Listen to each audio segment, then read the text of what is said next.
Selamat siang, Assalamualaikum warahmatullahi wabarakatuh. Waalaikumsalam warahmatullahi wabarakatuh. Ya, salam sejahtera bagi kita semua. Puji syukur kita aturkan kehadirat Allah Subhanahu wa taala. Hari ini kita bisa mengikuti sesi tutorial web di pertemuan yang kedua ya. Di pertemuan yang pertama kita sudah kemarin melakukan prasesi hanya perkenalan diri, dan di pertemuan kedua ini kita sudah masuk ke materi inti, yaitu materi komputer dan media pembelajaran. Nah, sebelum saya masuk ke inti materi, saya ingin mencoba menggali informasi dari teman-teman semua ya. Tentunya Bapak Ibu sudah mendapatkan modul dalam bentuk cetak dari UT ya. Sudah semua dapat modulnya, Bapak Ibu? Semua Pak. Nah, sudah dibaca-baca atau masih berbungkus plastik ini? Nah, saya ingin coba menggali informasi awal terkait media pembelajaran yang sudah Bapak Ibu baca sih. Ya, mengapa sih? Ya, mengapa kita memerlukan media di dalam proses pembelajaran? Ya, bisa dijawab yang pertama Bu Aifa Maya Nurreza. Kalau menurut saya, kenapa dalam proses pembelajaran itu membutuhkan media dalam belajar agar siswa itu dapat mudah mengerti dan mencerna dengan baik apa yang kita sampaikan. Agar siswa dengan mudah memahami dan mengerti dan mencerna apa yang kita sampaikan. Baik. Mereka butuh melihat, betul ya. mengamati juga. Ya, betul sekali Bu Aifa Maya Nurreza. Bisa pendapat yang lain, mungkin ada yang berbeda atau menambahkan, silakan Bu Ana Sasmita.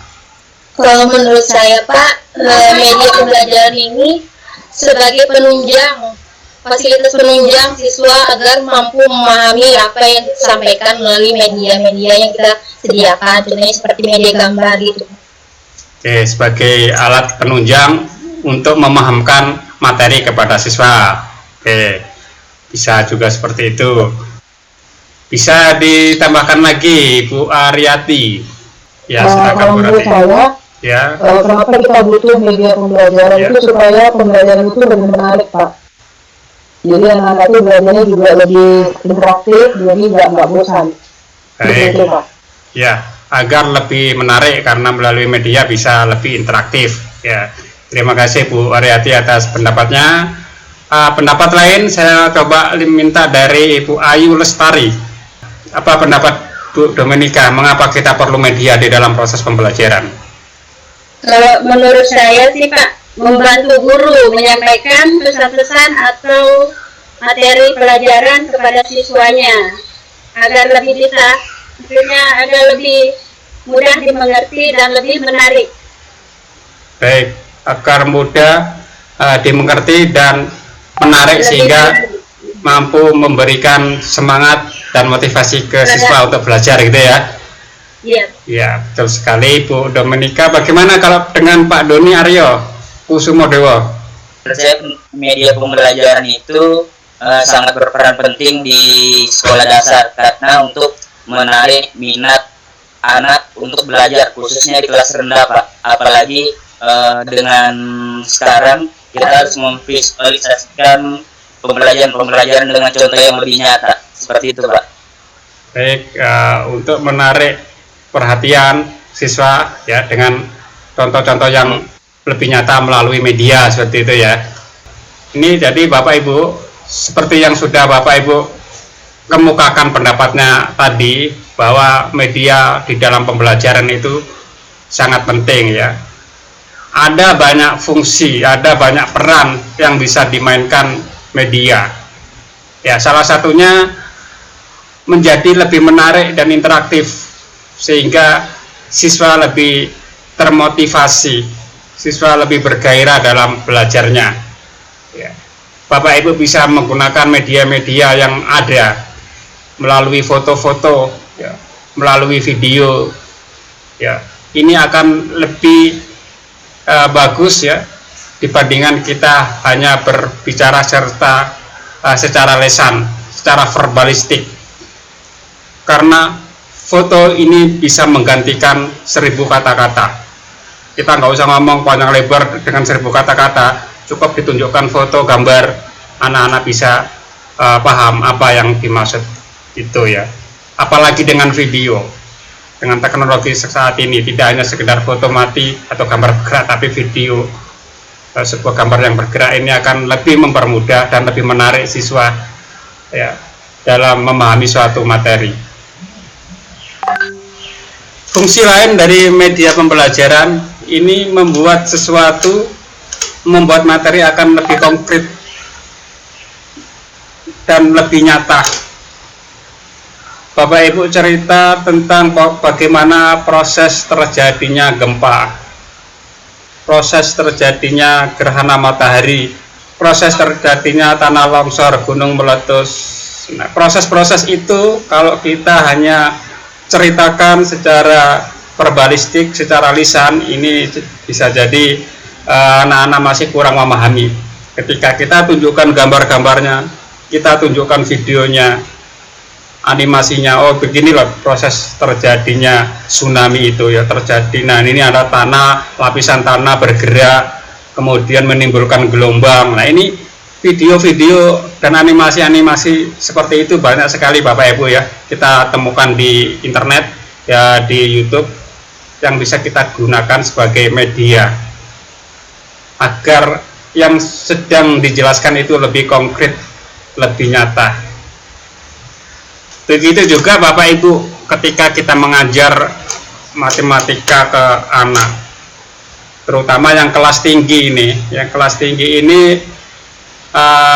di pelajaran matematika banyak permainan-permainan simbol dan angka, huruf dan angka, X, Y, Z, Q, R dan macam-macam. Ini kalau Bapak Ibu sajikan melalui hal-hal yang konkret, ini akan lebih mudah dicerna ya. Beberapa anak kalau misalnya hanya simbol-simbol X, Y, Z, Q, R dan macam-macam agak rumit, sesuatu yang susah dipahami. Ketika itu langsung diberikan benda yang nyata, oh ternyata penerapan matematika itu seperti ini ya, dengan menggunakan media yang konkret dan nyata. Nah, fungsi media yang lain untuk mempersingkat proses penjelasan materi dan pembelajaran. Ada Bapak Ibu, ada guru yang masih menggunakan CBSA ya, catat bahan sampai habis ya, maksudnya ya catat bahan sampai habis. Jadi prosesnya mencatat apa isi yang ada di modul, catat di papan tulis atau didikte di papan tulis, anak-anak menyalin di buku. Memang strategi itu membuat kelas hening karena anak-anak diam sambil mencatat, hening memang gitu ya. Tetapi sesungguhnya itu pemborosan waktu ya. Dengan media kita bisa mempersingkat, anak-anak tidak perlu mencatat, kita gurunya sudah membuat medianya, entah itu bahan ajar dalam bentuk PowerPoint ya, atau dalam bahan ajar dalam bentuk media yang lain. Nanti saya contohkan bentuk-bentuk ragam bahan ajar yang nanti bisa mempersingkat proses pembelajaran. Bayangkan kalau kita mencatat dalam 1 jam itu hanya berapa dapat kalimat isi buku. Tapi kalau sudah kita rangkum menjadi sebuah media, kita pilih hal-hal pokok yang penting, ini akan mempersingkat proses pembelajaran ya. Suatu topik dijelaskan secara lisan ini memerlukan waktu yang lama, tapi bila menggunakan media akan bisa lebih cepat, apalagi kalau dicatat juga lebih lama lagi gitu ya. Dan fungsi media ini juga mendorong siswa belajar secara mandiri. Bapak Ibu bikin media yang fungsinya untuk belajar siswa mandiri, dikemas secara interaktif, baik itu melalui video maupun media yang lain bisa ya. Bisa media itu menggantikan peran guru dalam hal tertentu ya. Oh, anak-anak bisa mempelajari ini dari CD-CD yang kita buat, dari CD pembelajaran yang kita buat. Dan ini banyak sekali beredar di pasaran ya, baik itu yang dijual melalui toko-toko buku maupun yang beredar secara gratis di internet. Nah, fungsi media yang lain juga Bapak Ibu bisa menjadi sebuah proses pembelajaran itu lebih terstandarisasi. Kita membuat media, katakanlah Kementerian Pendidikan membuat kurikulum, kemudian sudah diciptakan medianya, maka medianya bisa didistribusikan secara menyeluruh ke seluruh pelosok penjuru sehingga standar medianya seperti ini. Dan itu sudah dilakukan pemerintah Bapak Ibu ya. Nanti kita lihat bagaimana media-media pembelajaran yang sudah dibuat oleh pemerintah yang Bapak Ibu bisa gunakan, yang sudah terstandarisasi. Nanti kita coba lihat ya. Kemudian belajar mengajar itu bisa memanfaatkan sumber yang beraneka ragam. Jadi guru tidak hanya satu-satunya sebagai sumber belajar. Sumber belajar bisa dari manapun, lingkungan sekitar, bisa benda-benda di sekitar, di internet juga banyak beredar, baik itu YouTube, di Google, situs-situs yang lain kita bisa cari sumber-sumber belajar yang lainnya. Oleh karena itu di dalam era teknologi informasi ini guru tidak berperan sebagai sumber belajar, tetapi sebagai fasilitator yang memfasilitasi siswa agar siswa belajar, agar bagaimana pembelajaran itu terjadi dengan memanfaatkan media-media yang ada. Nah, Bapak Ibu, tadi juga saya tanyakan di awal, mengapa kita memerlukan media di dalam pembelajaran ya. Pendapat-pendapat lain tadi sudah benar ya. Salah satunya media pembelajaran itu kita perlukan karena keterbatasan manusia untuk mampu melihat, untuk mampu mendengar ya, bahkan merasakan segala sesuatu yang kita pelajari. Oleh karena itu perlu kehadiran media, di mana media ini bisa berubah segala sesuatu yang menjadi perantara dan berisi pesan untuk dipelajari ya. Yang mana penggunaan media ini untuk pembelajaran sejalan dengan teknologi yang berkembang pada masanya. Sekarang kita hidup di masa era industri 4.0, era digitalisasi. Tentunya media-media yang kita gunakan semakin banyak dan semakin beragam. Nah, boleh jadi di modul masih membahas media-media yang tempo dulu banyak digunakan. Ada slide head OHP ya, overhead projector, yang ada kertas transparan kemudian disorot. Itu boleh jadi media itu sangat favorit pada masa itu, mungkin pada masa buku dicetak ya. Nah, tapi sekarang media itu boleh jadi sudah tidak kita temukan di sekolah kita, sudah hilang dan mungkin ditaruh di gudang atau bagaimana, sehingga kita akan berfokus pada bagaimana pengembangan media sesuai dengan masa kita, sesuai dengan masanya. Nah, kita lihat bahwa siswa ini lebih mudah belajar bila yang mereka pelajari adalah sesuatu yang sudah mereka kenal dan lihat dalam kehidupan sehari-hari ya. Dimana pengalaman belajar anak itu dimulai dari tingkatan yang paling nyata. Apa diantaranya? Yaitu pengalaman langsung. Anak-anak kita berikan pengalaman langsung sesuai dengan materi, misalnya bagaimana bercocok tanam, kemudian bagaimana melakukan ini itu, kita ajak anak-anak langsung melakukan sesuatu ya, entah itu demonstrasi ya, atau praktek lapangan atau bermain peran dan lain-lain ya. Juga pengalaman yang diamati sehari-hari ya, pengalaman yang mereka ciptakan ya, pengalaman yang mereka amati melalui media-media yang lain, juga pengalaman lewat simbol-simbol atau tulisan atau gambar ya. Bapak Ibu sekalian, di mana kita ketahui bahwa sumber belajar tidak dibatasi hanya pada hal-hal yang bersifat kebendaan, hal-hal yang bersifat fisik saja, tetapi juga mencakup lingkungan yang ada di sekitar kita. Ini bisa sebagai sumber belajar, kejadian-kejadian yang ada di sekitar kita ya. Contohnya bila kita mengajarkan konsep tentang jual beli, maka sumber belajar yang bisa terlibat di dalamnya ya, ada mata uang, kemudian barang-barang, benda-benda, kemudian warung dan toko, kemudian interaksi, kemudian tata krama, sopan santun, matematika masuk di dalam di sana. Bisa itu Bapak Ibu lakukan. Misalnya pernah juga terjadi di kelas bawah ya, kelas 1 atau kelas 3 ya, anak-anak katakanlah dibeli studi kasus, uang 50.000 silakan dibelanjakan ke toko atau ke mall ya, dengan uang 50.000 itu beli sesuai dengan kebutuhan. Nanti di sana banyak yang mereka belajar langsung mengalami, matematikanya dapat. Ketika ini roti harganya 20.000, uangnya 50.000, berapa kembalian, ini mereka belajar matematika. Mereka belajar mengenal benda, ini namanya benda ini. Mereka belajar interaksi dengan pembeli atau dengan penjualnya terkait dengan komunikasinya, belajar ya, mereka belajar juga tata krama dan sopan santunnya.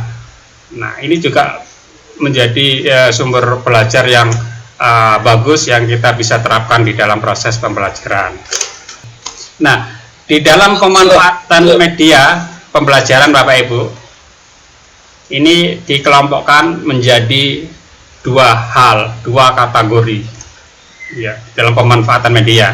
Ada kategori pemanfaatan media yang didesain khusus atau by design. Ada pemanfaatan media yang sudah tersedia ya, by utilization, yang sudah tersedia di pasaran, baik itu yang sifatnya komersil, dijual di toko-toko buku ya, atau yang sifatnya sosial, tersedia di internet, banyak sekali, baik itu yang dibuat oleh swasta maupun pemerintah. Nanti akan saya tunjukkan selengkapnya isinya apa saja ya. Nah, media yang didesain khusus ini adalah media yang secara sengaja dan terencana dikembangkan oleh gurunya sendiri, oleh sekolahnya sendiri untuk mencapai tujuan kompetensi tertentu. Ini yang pertama ya. Yang kedua adalah media yang tersedia di pasaran ya. Berbagai program media pembelajaran yang siap pakai di pasaran banyak sekali ya. Siap pakai dalam hal berarti guru tidak lagi membuat sendiri ya. Yang perlu dilakukan adalah bagaimana mengkaji apakah ini program sesuai ya, bagaimana kita memilih ya. Banyak sekali contoh-contoh di sana, ada program audio, kaset video, CD interaktif dan lain-lain ya. Dan juga media radio yang mungkin di era 80 90 ini juga sangat populer ya. Di zaman saya SD SMP dulu itu suka nonton program pembelajaran dari channel luar negeri ya. Ada Voice of America, ada BBC London, ada radio Australia yang kita dengar dari radio SW itu ya, software itu bisa menjangkau antar negara bahkan dunia ya, beda dengan FM. Kalau FM ini jangkauannya kota, tapi kalau SW radio Australia kita bisa dengar, BBC London juga kita bisa dengar, Voice of America bisa dengar. Nah, di sana biasanya ada pelajaran-pelajaran pendidikan ya, terutama bahasa. Pelajaran bahasa Inggris saya dulu suka menyimak itu di radio Australia, di BBC London, juga berita-beritanya. Nah, ini media-media yang kategori yang kedua ya, pemanfaatannya oleh guru tinggal bagaimana kita sesuaikan dengan kebutuhan kita. Nah, di mata kuliah ini Bapak Ibu adalah Bapak Ibu membuat yang kategori 1. Nanti Bapak Ibu membuat kategori 1, yaitu memanfaatkan media yang didesain sendiri oleh kita, oleh Bapak Ibu guru. Nanti Bapak Ibu mengajar apa, mapel apa, kelas apa, nanti silakan dibuat medianya. Mungkin nanti kita tugaskan di tugas 1, 2, dan 3. Mulai dari media yang paling populer, yang paling mudah. Di pertemuan ketiga, tugas 1, barangkali nanti Bapak Ibu membuat media yang sederhana, yaitu membuat paparan PowerPoint yang menarik. Bagaimana isi yang ada di modul itu kita ringkas, kita tuangkan ke dalam bahan tayang. Jangan isi di dalam poin buku tersebut dimasukkan semua ke PowerPoint ya. Jangan, itu namanya power text atau power paragraph. Tapi namanya PowerPoint nanti adalah hal-hal inti, nanti Bapak Ibu kemas menjadi media yang menarik dan ringkas. Dan nanti Bapak Ibu juga membuat media yang by design dalam bentuk video. Contoh-contohnya nanti akan saya perlihatkan. Ini kita akan melihat bagaimana media-media yang sudah tersedia yang kita bisa manfaatkan. Bapak Ibu, sudah ada yang pernah memanfaatkan rumah belajar atau dengar? Nah ini Bapak Ibu, rumah belajar ini media pembelajaran yang powerful yang sudah diberi buat Kementerian Pendidikan sejak 2011. Ya, jadi rumah belajar ini fungsinya kurang lebih sama dengan ruang guru, yaitu menyediakan konten-konten atau media-media untuk belajar siswa. Nah, kalau yang ruang guru dibuat oleh swasta, ini dibuat oleh pemerintah, Kementerian Pendidikan. Dan yang dibuat oleh Kementerian Pendidikan ini ragam dan variasinya lebih kompleks, lebih bervariasi, lebih dari sekedar video pembelajaran, lebih dari sekedar soal-soal. Ada banyak ragam, nanti kita lihat. Nah, kenapa yang rumah belajar ini tidak begitu banyak dikenal? Ya, barangkali strategi promosinya yang berbeda, Bapak Ibu ya. Strategi promosi berbeda. Kalau ruang guru mengontrak artis, kemudian ditayangkan di TV besar. Kalau di rumah belajar ini tidak, Bapak Ibu ya. Kementerian Pendidikan ini lebih ke empowering teacher, bagaimana memperdayakan guru. Mereka merekrut guru-guru se-Indonesia ya, dan melalui seleksi yang nanti yang terseleksi dinobatkan menjadi duta rumah belajar. Dan ini sudah dilakukan sejak 2017 hingga sekarang. Ya, setiap tahun ada seleksi duta rumah belajar, setiap tahun terpilih satu orang. Tahun 2017 guru yang memenangkan guru SMA 3 Samarinda, kemudian saya terpilih di 2018, kemudian di 2019 itu guru SD Tenggarong,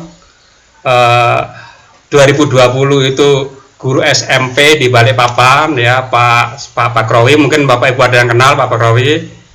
Beliau guru SMP KPS yang terpilih sebagai duta rumah belajar 2020, dan ini seleksinya lintas jenjang Bapak Ibu, lintas jenjang. Guru PAUD, SD, SMA dan SMK berkompetisi untuk menjadi duta rumah belajar melalui seleksi yang ketat. Dan seleksinya 4 tahap sekarang Bapak Ibu. Di zaman saya dulu 3 tahap, sekarang 4 tahap. Nah, seleksinya di mana? Coba buka tab baru Pak. Buka tab baru.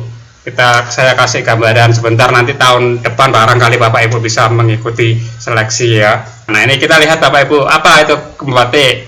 Kepanjangan dari pembelajaran berbasis TIK, yaitu program peningkatan kompetensi guru ya, kompetensi TIK guru, bukan kompetensi guru TIK ya, beda Bapak Ibu ya, kompetensi guru TIK dengan kompetensi TIK guru. Artinya ini guru apapun, mapel apapun, jenjang apapun, ditingkatkan kompetensinya di bidang TIK dengan standarnya apa? Standar dari UNESCO, badan yang mengurusi masalah pendidikan secara internasional oleh PBB. Nah, di sana UNESCO ada sudah standar-standarnya, levelingnya 1, 2, 3 sampai 4 itu. Apa saja levelnya, kita lihat Pak ke bawah. Oke, baik, kita lihat Bapak Ibu, di situ terlihat ada 4 jenjang atau leveling. Level 1 literasi, level 2 implementasi, level 3 kreasi, dan level 4 berbagi. Literasi di sini dimaksud adalah Bapak Ibu memahami teknologi dasar ya, hal-hal dasar, pemahaman dasar tentang teknologi informasi, terkait email, terkait browser, itu Bapak Ibu nanti akan diberikan modul di kegiatan ini, namanya bimbingan teknis ya, bimbingan teknis Bapak Ibu dilatih. Tapi nanti muaranya adalah kompetensi atau lomba. Nah, Bapak Ibu nanti akan diberikan modul dan menjawab soal sebanyak 70% benar, lulus, dapat sertifikat. Nah, setelah itu Bapak Ibu naik ke level kedua, implementasi. Implementasi artinya di sini diharapkan Bapak Ibu bisa menerapkan ilmunya. Setelah diajarin, ada orang itu yang paham tapi nanti ketika pelaksanaan tidak dilakukan ya, ngajarnya di sekolah masih aja mencatat, mendikte seperti itu ya, padahal sudah tahu teknik-teknik membuat bahan ajar, sudah tahu membuat PowerPoint, membuat video, tapi tidak diimplementasikan. Nah, diharapkan di level 2 ini ada implementasi. Bapak Ibu nanti membuat video pembelajaran di level 2, selain ada modul yang harus nanti juga diuji melalui soal 70%, membuat video pembelajaran. Nah, nanti di mata kuliah ini nanti Bapak Ibu juga mampu membuat video pembelajaran sehingga tahun depan bisa ikut kompetisi ini. Kompetisi ini biasanya dibuka April Bapak Ibu ya, tiap tahun dibuka April sampai November. Sekarang sedang berlangsung di level ke-3 menginjak ke-4 sekarang. Nah, di level ketiga apa nih? Di level ketiga sama Bapak Ibu akan dapat modul baru lagi, dapat modul baru dan nanti Bapak Ibu membuat media interaktif. Nah, kayak apa media interaktif nanti saya lihatkan di contoh berikutnya, kreasi-kreasi Bapak Ibu. Nah, setelah itu Bapak Ibu sudah memenuhi, maka Bapak Ibu bisa naik ke level 4, yaitu level berbagi atau berkolaborasi. Salah satu ciri khas pembelajaran abad 21 adalah kolaborasi dan komunikasi. Kita mampu bekerja sama dengan pihak, ya kita mampu membuat jejaring yang luas. Nah, ketika Bapak Ibu sudah menguasai ya skill-skill atau kompetensi 1 sampai 3, maka ada kewajiban Bapak Ibu untuk berbagi ke guru-guru yang lain. Entah itu di dalam lingkungan sekolahnya, sekolah tetangga dan lain-lain ya. Seberapa banyak jangkauan Bapak Ibu melakukan diseminasi ini menjadi penilaian oleh pihak pusat nanti ya.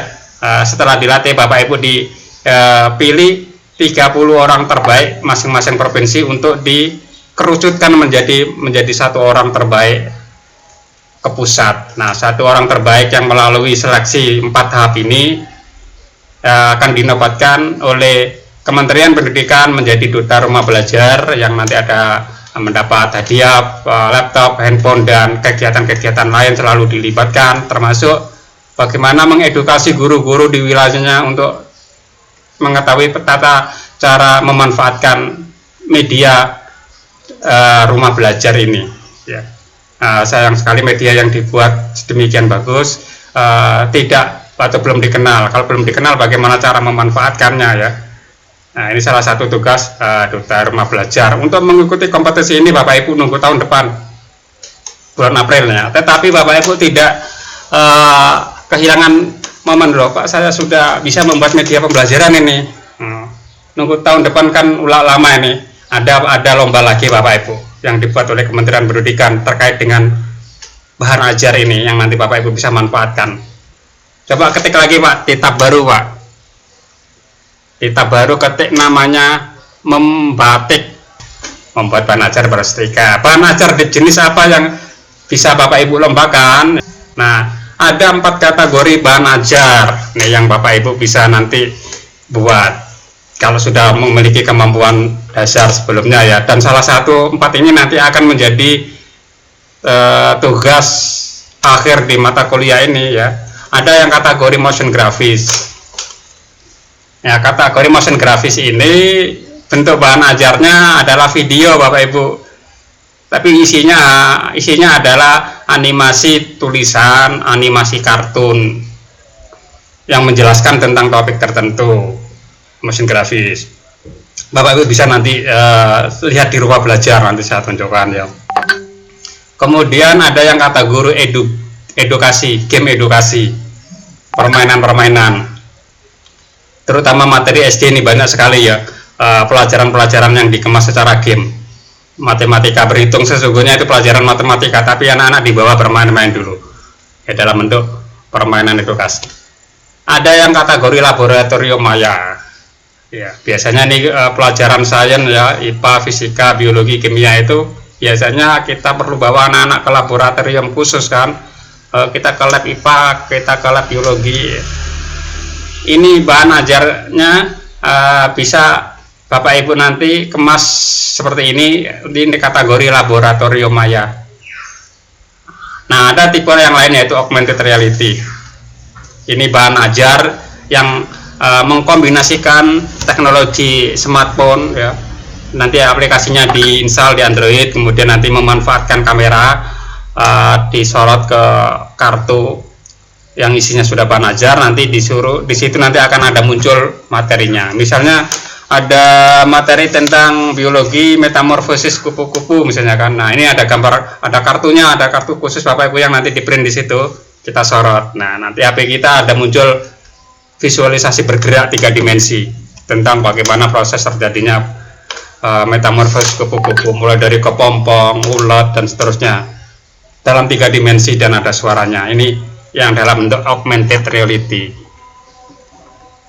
Nah, keempat bahan ajar ini, tipe bahan ajar berbasis TIK ini juga dilombakan oleh Kementerian Pendidikan yang namanya lomba membatik, yang Bapak Ibu masih ada waktu 2 minggu ya, kalau sudah pernah membuat bahan ajar bisa ikut lomba ini. Nah, hasil dari lomba ini Bapak Ibu ada kita temukan di rumah belajar yang nanti Bapak Ibu bisa manfaatkan untuk proses pembelajaran ke siswanya. Ya, coba kita masuk ke rumah belajar Pak, tab yang pertama tadi. Di rumah belajar ini isinya selain bahan ajar juga ada fitur-fitur yang lain Bapak Ibu. Ya, fitur yang pertama kita mungkin Bapak Ibu saksikan di layar ini, kelas maya. Ya, fitur kelas maya. Kelas maya ini sebuah learning management system atau LMS yang dikembangkan khusus untuk memfasilitasi proses pembelajaran terjadi. Bapak Ibu bisa mendistribusikan materi ajar dalam bentuk PDF, PowerPoint, video atau yang lain ya. Nah, Bapak Ibu juga membuat evaluasi pembelajaran di sana, membuat penugasan, membuat evaluasi dalam bentuk pilihan ganda yang otomatis atau yang pertanyaan ya. Bapak Ibu bisa mengoreksi daftar hadir, keaktifan siswa di kelas ya, seperti yang Bapak Ibu rasakan di LMS UT ACID ya, seperti itu kan Bapak Ibu ya. Di LMS UT ACID kan Bapak Ibu pernah mengalami itu ya, walaupun di semester ini belum bisa terbuka. Di semester sebelumnya saya rasa Bapak Ibu merasakan seperti itu. Kalau di Kementerian Pendidikan sistemnya dinamakan kelas maya ya, fungsinya sama dengan yang UT punya ya. UT dibangun dengan teknologi open source yang namanya Moodle. Nah, ada juga Bapak Ibu mungkin aplikasi sejenis kelas maya yang akrab di lingkungan kita. Coba Bapak Ibu bisa sebutkan kira-kira aplikasi apa nih sejenis kelas maya, sejenis LMS UT ACID yang pernah Bapak Ibu dengar atau bahkan sudah dibuat. E-learning tahu juga. Ya e-learning ada yang didesain oleh sekolah. Selain e-learning apalagi Bapak Ibu? Google Classroom, Pak. Ya, that's right, betul sekali. Ya, Google juga menciptakan Microsoft 360, Pak. Ya, betul sekali. Microsoft menciptakan atau membuat model kelas maya ya dengan 360-nya. Google membuat kelas maya dengan nama Google Classroom-nya ya.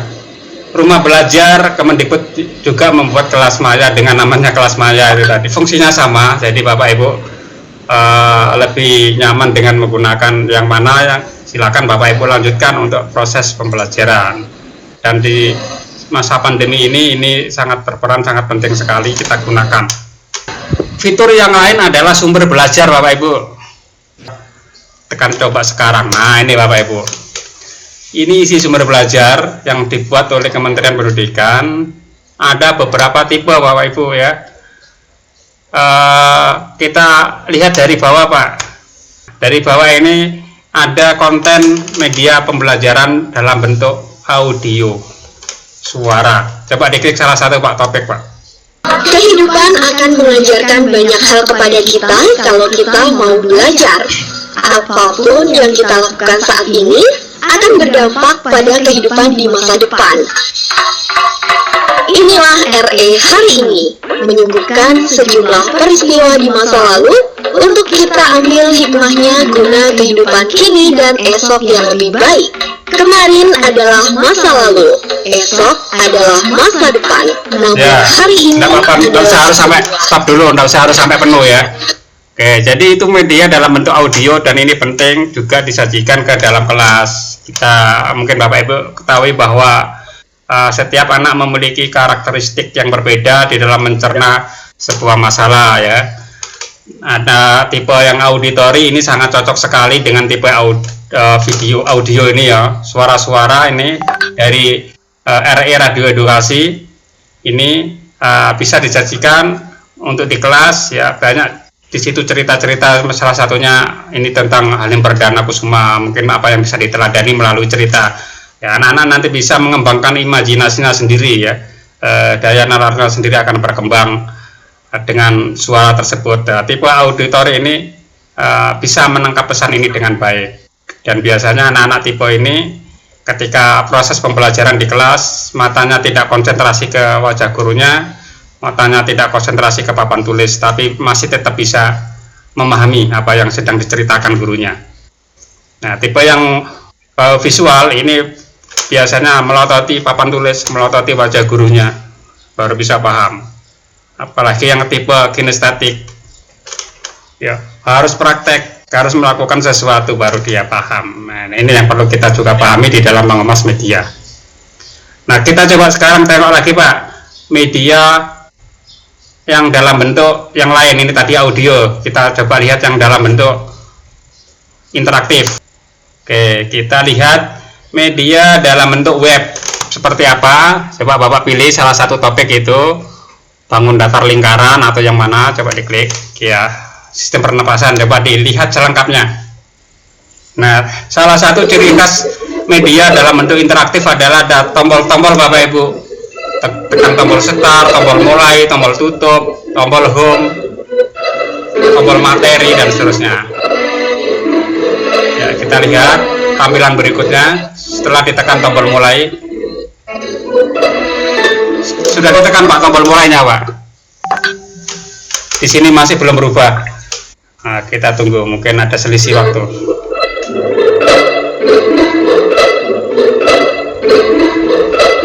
Oke, nah ini ada 4 pilihan: manfaat air, siklus air, hemat air. Coba dipilih salah satu Pak.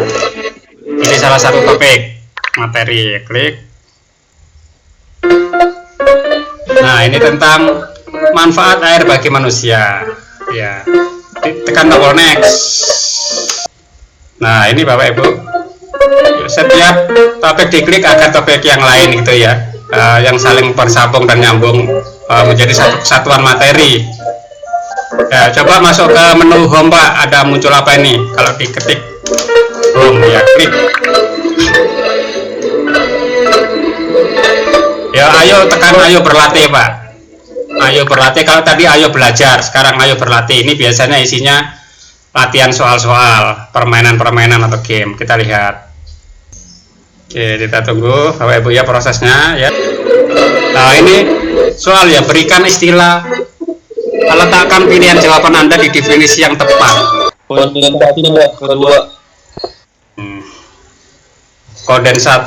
Kondensasi yang kedua, coba diklik. Oke, tinggal 2 lagi nih. Presipasi yang mana ya, keberapa nih? Itu yang kumpulan awan. Yang satu lah. Coba. Ya, 4 ya itu. Oke, kita lihat kayak apa responnya kalau benar. Benar Pak, benar ya? Direspon sudah? Ini benar, salahnya nanti di akhir soal ya. Nampaknya nih harus dijawab dulu baru ditekan submit. Harus dijawab baru tekan submit all. Air ya. Oke, seret. Pembuangan limbah di sungai negatif dah. Negatif. Pembangunan aspal di daerah resapan air negatif. Ya. Oke, seret lagi. Oke, submit all. Coba klik. Oke, ya ini media-media Bapak Ibu yang bisa kita gunakan tanpa kita harus repot-repot mendesain sendiri ya. Tentunya Bapak Ibu kalau memiliki kompetensi mendesain sendiri akan lebih bagus. Ya, salah satunya di mata kuliah ini nanti Bapak Ibu mendesain sendiri bahan ajar yang akan kita buat. Ya. Oke. Oke, minimal video ya, minimal video atau motion grafis tadi ya Bapak Ibu ya, motion grafis atau video. Kita coba Pak buka lagi media dalam ragam yang lain, mundur lagi. Oke, kita coba lihat tingkatan pendidikan. Tingkatan pendidikan, coba pilih yang SD. Kemudian coba pilih semua, pilih kelas berapa Pak, coba dilihat di seleksinya lagi. Kemudian mata pelajarannya juga diganti, silakan. Pelajaran apa yang dipilih? Oke, boleh matematika ya. Silakan membuka video, salah satu video matematika yang ingin dilihat. Konten bahan ajar yang di sini Bapak Ibu bisa download dengan cara titik 3 itu diketik ya. Ada titik 3 itu diklik baru tekan download. Bisa di-download gratis. Saya masih akan menemani teman-teman hari ini untuk belajar matematika, khususnya di tingkat SD dan Madrasah Ibtidaiyah, dalam acara Bincang Edukasi seri Berhitung Matematika dengan metode kotak-kotak. Pakai metode kotak-kotak, semua bisa berhitung matematika. Setelah hadir dipercepat nggak apa-apa, coba dipercepat, geser. Oke, 2 dikali sepertiga. Nah, Bagi sebagian besar anak yang sudah paham perkalian seperti ini akan menjawab, wah itu mudah sekali Pak Ridwan. Saya langsung tahu jawabannya. Betul sekali, memang ini sangat mudah. Tapi dalam metode kotak-kotak kita ingin mengajarkan anak-anak semua baik di studio dan di rumah untuk membuat dengan proses kotak-kotak, ya, supaya lebih paham dan pembelajaran matematika menjadi menarik. Nah, perhatikan, kita buat suatu persegi panjang, ya, tegak, ya, suatu persegi tegak dengan tingginya 3. Terus kemudian, karena dia 1/3, maka yang kita arsir adalah satu persegi kecil, ya, kita arsir satu persegi kecil. Perhatikan, karena di sini ada proses dikalikan 2, maka persegi kecil ini ada 2 buah atau menjadi 2 kali daripada semula. Karena semuanya adalah satu persegi kecil, maka yang berikutnya adalah ada 2 persegi kecil, ya, seperti yang ada di gambar, ya, 2 persegi kecil. Nah, selanjutnya kita tahu bahwa hasil dari ini adalah 2/3. Oke, anak-anak di rumah sebetulnya kan sudah pernah belajar tentang pecahan ya dengan metode kotak-kotak. oke, percepat lagi Pak, percepat lagi ya. Kita lihat misalkan bentuk Ya, percepat lagi di endingnya, coba di endingnya, di bagian endingnya. Ya, lagi ya, terus ya. Ya, Mari kita latihan lagi supaya benar-benar mahir, ya, benar-benar yakin. Tapi bersama ingat ya bahwa perkalian 1 angka dengan 1 angka harus dihafalkan. Anak-anak di sini siap dengan 1 soal lagi? oke, percepat lagi. Ya, percepat lagi di dalam. Dengan 1 soal lagi? Tetap siap ya. Ya, percepat lagi di bagian akhir. Seperti itu Bapak Ibu ya. Sebelum kita Oke, nampaknya dengan cara itu lebih memahamkan ke anak-anak ya. Misalnya kalau hanya tadi 2/3 itu kalau hanya permainan angka-angka, apalagi kalau yang ada simbol X, Y, Z, R ini bagi sebagian anak-anak mungkin pusing ya untuk mencernanya. Tetapi dengan penjelasan seperti itu ternyata diilustrasikan dengan kotak, diilustrasikan dengan roti, diilustrasikan dengan balon. Seperti itu akan lebih anak-anak lebih paham penjelasannya dengan melalui media tadi. Tadi Bapaknya menggunakan media bantuan kotak untuk memahamkan proses terjadinya angka sekian itu dari mana gitu kan. Nah, ilustrasinya dia gambarkan dengan kotak-kotak.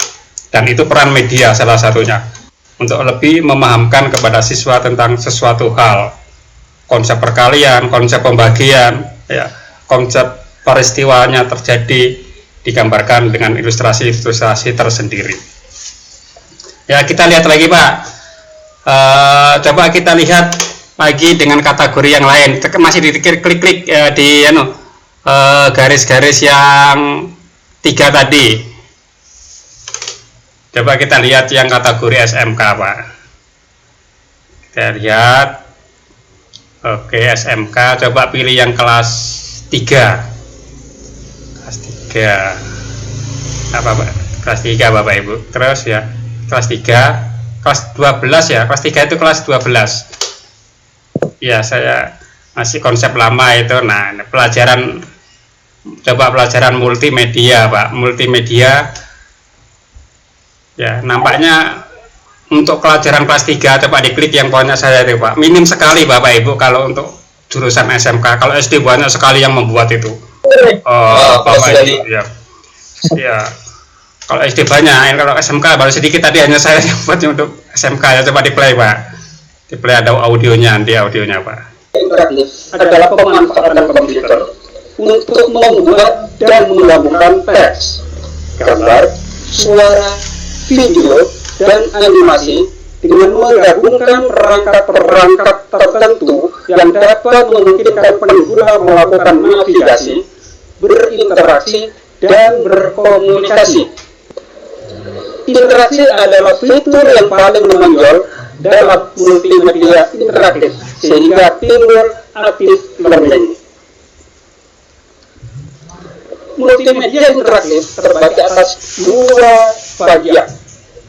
Yang pertama adalah hierarchical, yaitu pemakai memiliki pilihan, tetapi topik-topik dapat dibagi menjadi subtopik yang lebih spesifik. Yang kedua adalah non-linear, yang memungkinkan pemakai untuk bebas bergerak untuk melihat isi materi dengan cara berinteraksi. Tingkatan interaktivitas Percepat, Pak, coba. Ya, coba dipercepat. Umpan balik. Ya, dipercepat, terus. Multimedia. Jadi, bahwa dalam upaya memberikan suasana permainan, integritas tujuan pembelajaran tidak akan hilang. Model pembelajaran berikutnya adalah hibrid, yaitu gabungan dari dua atau lebih. Ya, dipercepat lagi boleh. Kita tahan sebelumnya. Contoh model hibrid adalah menggabungkan model tutorial dengan model Rapat lagi. data yang dapat memperkaya pengetahuan pengguna. Untuk materi video pembelajaran yang lain, silakan buka portal Rumah Belajar yang beralamatkan di http belajar.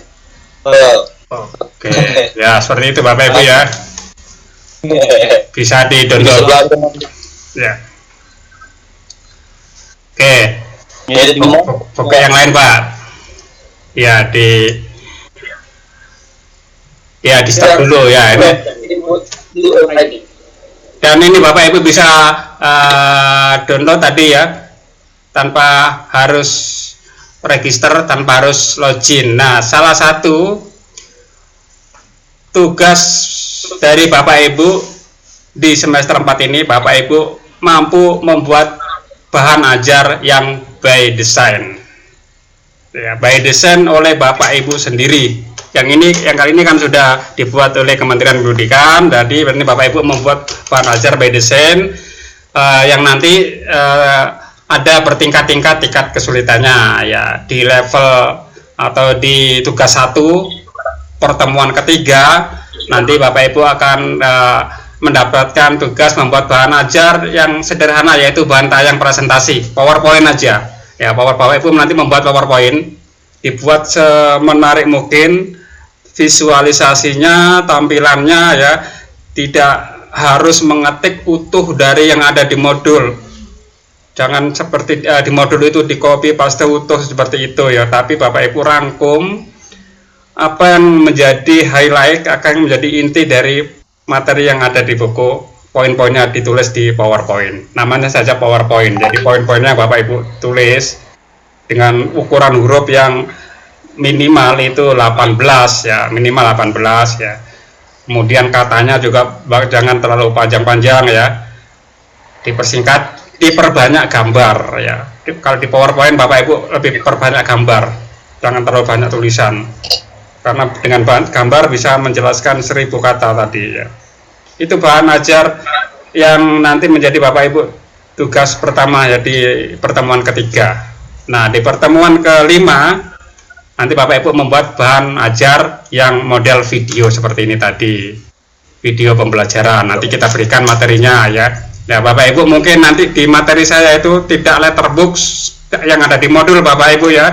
Yang ada di modul ya itu barangkali itu dibuat beberapa tahun yang lalu ya, dengan mengadopsi teknologi terbaru tahun lalu. Saya akan sedikit memberikan sesuatu tambahan di luar modul itu sesuai dengan perkembangan teknologi terkini. Kalau nggak salah di modul ya tugas akhir di semester 7 itu di pertemuan 7 PowerPoint, tapi saya tingkatkan grade Bapak Ibu ya. Video pembelajaran mungkin di 5 ya, di pertemuan kelima atau tugas 2. Yang 3 mungkin nanti yang menginjak ke interaktif. Nah, nanti tentunya akan saya berikan software-software yang kita bisa gunakan untuk membuat video seperti ini. Nanti akan saya share softwarenya untuk di grup, sehingga nanti Bapak Ibu kita bisa gunakan untuk praktek membuat bahan ajar ya, bahan tayang yang bisa kita gunakan untuk siswa kita maupun untuk lomba, baik itu lomba yang membatik tadi maupun yang pembatik ya. Yang pembatik setahun sekali ya, ada yang membatik yang masih berlangsung, sampai 21 Oktober. Bapak Ibu lihat situsnya.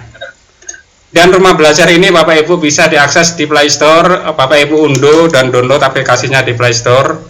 Walaupun dibuka bisa melalui browser, tapi kalau di HP ini akan lebih sempurna tampilannya kalau diunduh di Play Store rumah belajar. Nah, videonya nanti Bapak Ibu bisa dikembangkan dari PowerPoint yang sudah dibuat, bisa ya. Kita bisa mengembangkan PowerPoint menjadi sebuah video pembelajaran, atau Bapak Ibu buat dari awal lagi dengan tema yang berbeda, lebih bagus. Nah, nanti di dalam video Bapak Ibu usahakan Bapak Ibu tampil sosok gurunya di sana ya, tidak hanya PowerPoint seperti itu dan diisi suara, tidak sekedar itu Bapak Ibu, tapi ada contoh sosok kemunculan guru, karena ini juga akan penting bagi siswa. Oh, ini Bapak guruku yang sedang memberikan penjelasan materi gitu ya. Kalau hanya muncul gambar atau tulisan dan suara, nanti dikira robot ini yang sedang ngajar gitu ya. Nah, kepentingan kemunculan sosok gurunya ini penting untuk membangun hubungan silaturahmi dan batin kepada anak-anak bahwa gurunya sedang mengajar walaupun melalui teknologi rekaman berupa video pembelajaran ya. Jadi nanti Bapak Ibu membuatnya bukan proses Bapak Ibu mengajar di kelas di videoin, tidak ya. Jadi ini tidak perlu ada siswanya ya, tidak perlu ada siswanya. Jadi kalau Bapak Ibu ada siswanya, itu namanya dokumentasi mengajar ya. Jadi yang kita inginkan bukan dokumentasi mengajar yang ada gurunya sedang beraktivitas dengan siswanya, tapi video pembelajaran yang sifatnya penyampaian materi ke siswa ya. Dan nanti durasinya nggak perlu lama-lama, di bawah 10 menit ya, standarnya di bawah 10 menit, mau 7 menit monggo, 5 menit monggo. Disesuaikan dengan materinya. Dari skop materinya juga Bapak Ibu perkecil, misalnya perang, misalnya menjelang kemerdekaan, misalnya kan menjelang kemerdekaan itu kan panjang itu. Sebelum proklamasi ada BPUPKI, ada macam-macam, sampai nanti setelah proklamasi ada peristiwa apa, itu panjang. Bapak Ibu ambil skop yang kecil tentang apa persiapan kemerdekaannya atau pasangannya ya, sehingga dengan kita batasi skop materi, Bapak Ibu bisa menyampaikan materi dalam durasi yang pendek dan lebih mendalam. Nah, kemunculan Bapak Ibu boleh sepanjang tayangan seperti saya contohkan tadi. Sepanjang tayangan ada, nanti Bapak Ibu milih seolah-olah backgroundnya nanti di dalam kelas atau di mana ya. Tadi saya di bandara pesawat seperti tadi ya. Nah, itu hanya permainan aplikasi ya. Nanti Bapak Ibu syuting dengan green screen, boleh muncul sepanjang tayangan atau munculnya di awal dan di akhir. Misalnya Bapak Ibu di awal menyapa ke siswa atau menjelaskan tentang tujuan pembelajaran Bapak Ibu muncul. Begitu materi langsung ke tayangan full, Bapak Ibu menghilang, nggak apa-apa. Materi Bapak Ibu menghilang, nggak muncul. Habis itu setelah materi disajikan, Bapak Ibu muncul lagi, memberi kesimpulan, memberi penguatan, muncul lagi. Ya bisa dikombinasi seperti itu.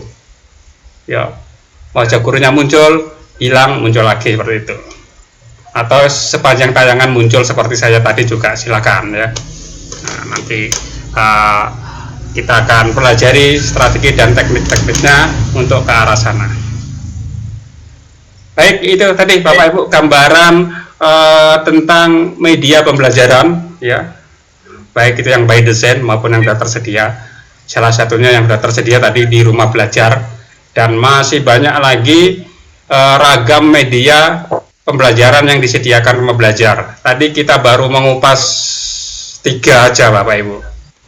Yang audio tadi, yang pertama audio, kemudian yang kedua yang model bahan ajar yang bersifat media interaktif, yang kedua, dan yang terakhir tadi ragam bahan ajar yang berbentuk video.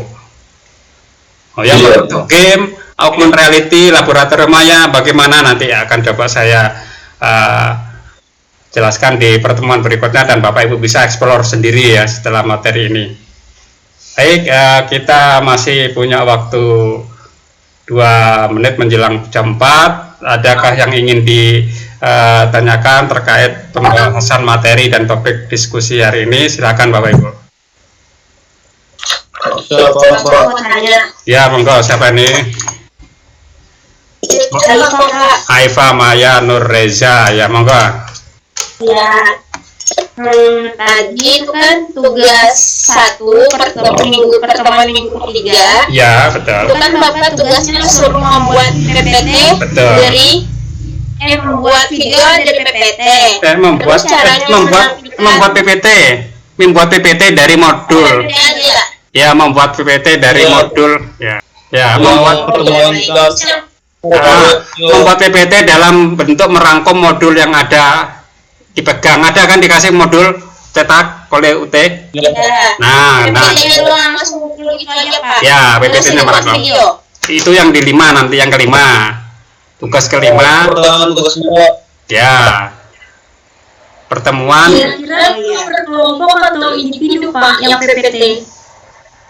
Kalau yang PPT tugasnya ini adalah individu karena mengukur kemampuan individu dalam mendesain bahan ajar yang minimal, yaitu yang standar ya PowerPoint ya. Individu. Nanti topiknya nanti mungkin saya bagi kelompok ya, mungkin nomor absen 1, modul 1. Ada berapa modul itu? Di modul itu 11 atau 12 itu kalau nggak salah. Babnya di modul. Berapa? 9 Pak. Oh, 9. Siswanya berapa jumlah siswanya? 3 Pak. Berarti kalau dibagi 9 berarti ada 3 orang mengerjakan modul yang sama seperti itu ya. Berapa ya? 4 atau 3 orang mengerjakan modul 1, kemudian nanti urutan absen berikutnya mengerjakan modul 2. Ya, berapa orang total? 36 atau 39 siswanya? 23 Pak. 23 dibagi 9 berapa ini? 3 per 3 kan 7.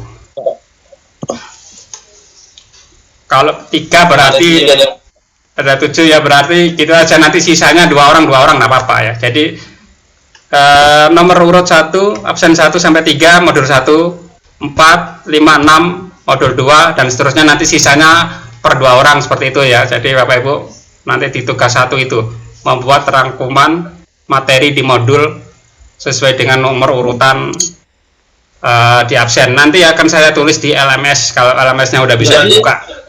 Ya. Jadi kelompok Pak. Kelompok dalam hal topiknya sama tapi kerjakannya individu. Ya, misalnya Pak. Iya, misalnya ada Bu Indah, Pak Adi Ismail, Pak Alif Maya itu mengerjakan topik yang sama modul 1, tapi desainnya beda-beda. Ya, strateginya beda-beda, desainnya gambar, ilustrasinya beda-beda. Perbanyak gambar dan ilustrasi. Ya, perbanyak gambar. Nah, nanti di semester di pertemuan kelima nanti yang dibuat adalah video, bukan PowerPoint lagi. Nah, yang dibuat itu apa? Pelajaran yang diajarkan di kelasnya, di sekolahnya, bukan modul lagi yang dibuat. Misalnya ada yang ngajar IPA, udah bikin bahan ajar video yang tentang IPA. Matematika ya, matematika. Nah, Pak, kalau saya nggak ngajar gimana? Hanya di TU atau di perpustakaan ya boleh memilih membuat bahan ajar di kelas berapa yang dikuasai ya, walaupun nggak ngajar ya. Bisa melihat buku kelas 1 ke kelas 2 dibuat bahan ajarnya. Dari buku cetak menjadi video itu gimana? Nanti akan kita pelajari itu. Ya, seperti itu ya. Ada pertanyaan lagi? Ya, sudah Pak.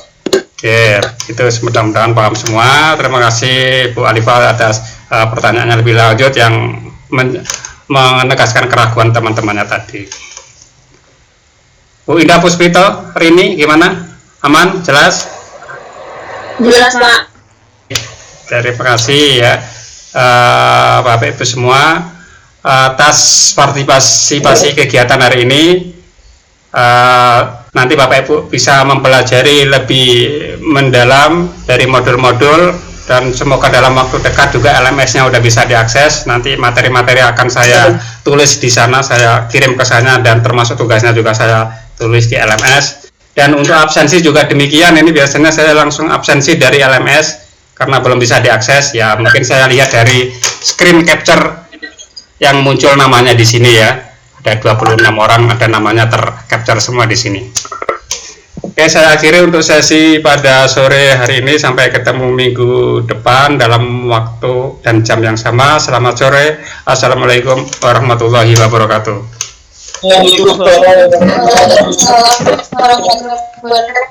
Terima kasih. Sama-sama.